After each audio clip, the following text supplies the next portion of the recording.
देऊळ बंद 2 चित्रपट बघायला गेले होते विथ फॅमिली. चित्रपटाचा प्रामाणिक रिव्ह्यू देते आणि कॅप्शन सुद्धा नक्की वाचा. चित्रपटाची सुरुवात उत्सुकता, गूढता, नक्की काय झालं असेल अशी उत्कंठा वाढवणारी आहे. स्नेहल तरडे यांनी निभावलेलं कॅरेक्टर सामाजिक पगडा आणि प्रवाहाच्या उलट दिशेचा आहे, जे बघताना त्यातली सहजता आणि खोली दोन्हीचा प्रत्यय येतो.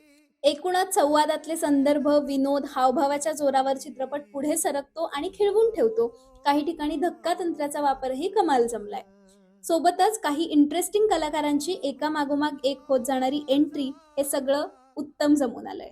चित्रपट एका ज्वलंत विषयाला हात घालतो, त्यामुळे सामाजिक प्रश्न आणि सर्वसामान्य नागरिकांसाठी उपयोगी ठरतील अशी वास्तववादी चपखल उत्तरं देण्याचा प्रयत्न चांगला आहे.